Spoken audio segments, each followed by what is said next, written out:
Telugu Desam party నాయకులు కార్యకర్తలపై జరిగిన దాడులకు నిరసనగా కృష్ణా జిల్లా పామరు తెలుగుదేశం పార్టీ కార్యాలయం నుండి ఎన్టీఆర్ సర్కిల్ వరకు పామరు నియోజకవర్గం తెలుగుదేశం పార్టీ ఇన్ఛార్జి వర్ల కుమార్ రాజా ఆధ్వర్యంలో క్యాండిల్ ర్యాలీ నిర్వహించారు। ఈ కార్యక్రమంలో ఆయన మాట్లాడుతూ జగన్మోహన్ రెడ్డి ఆదేశాల మేరకే వంశీ ఈ విధమైనటువంటి అసాంఘిక చర్యలకు పాల్పడ్డారని, పార్టీ కార్యాలయంను ధ్వంసం చేయడం, కార్లు తగలబెట్టడం వైసీపీ పాలకుల దిగజారుడుతనానికి నిదర్శనమన్నారు।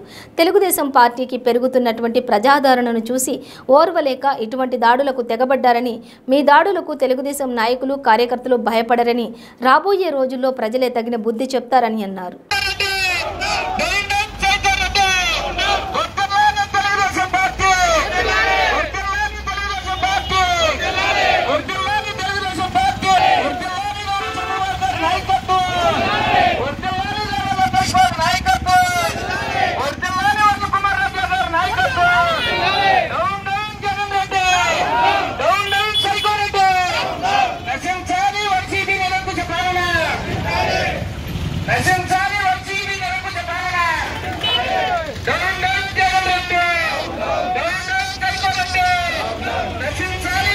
నమస్కారం అండి।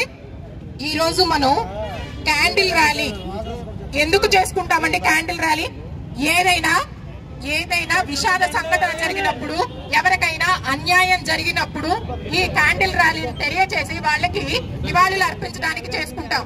కానీ ఈ రోజు మనం ఎందుకు నిరసన తయారు చేసుకుంటున్నాము అంటే, నిన్న టీడీపీ నాయకుల మీద, టీడీపీ కార్యకర్తల మీద అన్యాయంగా వైసీపీ గూండాలు అనబడే వాళ్ళు అందరూ కూడా, నాయకులే కాదు గూండాలు, కొమ్ము కాసే పోలీసులు, వైసీపీ గూండాలకి కొమ్ము కాసే పోలీసు వ్యవస్థ, వీళ్ళందరూ కూడా కలిసి మూకుమ్మడిగా గన్నవరం టీడీపీ కార్యాలయం మీద దాడి చేసి నాయకుల్ని గాయపరిచి, వాహనాలను తగలబెట్టి, మహిళా కార్యకర్తల్ని నెట్టివేసి, వాళ్ళని అన్యాయంగా అరెస్టులు చేసి, రాత్రంతా ఒక చోట కాకుండా రోడ్లెమ్మట తిప్పుతూ ఇంత అమానుషమైన కార్యక్రమాలు చేసిన ఈ ప్రభుత్వాన్ని మనం ఏ విధంగా అర్థం చేసుకోవాలి? ఒక సైకో సీఎం పాలనలో మనం ఉన్నాము। పోలీసు వ్యవస్థ లేకుండా, పోలీసు అండ లేకుండా ఏ వైసీపీ నాయకుడైనా బయటికి రాగలరా? ఛాలెంజ్ చేసి చెప్తున్నాం। మేమందరం కూడా ధైర్యంగా మా టీడీపీ నాయకులు కానీ, మా బాబు గారు కానీ, మా లోకేష్ గారు కానీ, మా నాయకులు కానీ, అందరూ కార్యకర్తలు అందరూ ఎవరి అండలు, ఎవరి సెక్యూరిటీ లేకుండా మేము బయట యథేచ్ఛగా ప్రజల్లో తిరగగలం। కానీ వైసీపీ నాయకులు ఎవరైనా సరే పరదాలు, మీ నాయకుడే పరదాల చాటును తిరిగి దొంగ బతుకుతున్నాడు మీ సీఎం।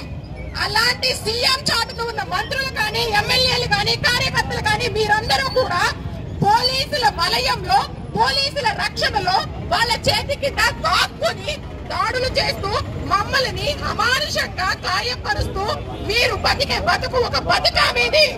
మేము ఒకటే క్వశ్చన్ చేస్తున్నాం, మీరు నిన్న చేసిన దాడులన్నీ న్యాయమా? న్యాయమైన పద్ధతిలోనే మీరు నిజంగా బాధ కలిగే ఈ దాడులు చేశారా? వంశీ గారు, మీరు మీ కారుకి నల్లద్దాలు తీసేసి వైట్ గ్లాసెస్ పెట్టుకొని తిరగండి, దమ్ముంటే చూద్దాం। నల్ల గ్లాసుల చాటున ఒక 4 స్కార్పియోలు పెట్టుకొని, నల్లద్దాలు పెట్టుకొని తిరిగి నువ్వొక ఎమ్మెల్యే, నీదొక పార్టీ, నీదొక బతుకు, నువ్వు మళ్ళీ మా కార్యకర్తల్ని దాడి చేయడము, మా ఆఫీసుల్ని ధ్వంసం చేయడము, మా నాయకుల్ని మాట్లాడడము నాని మీరే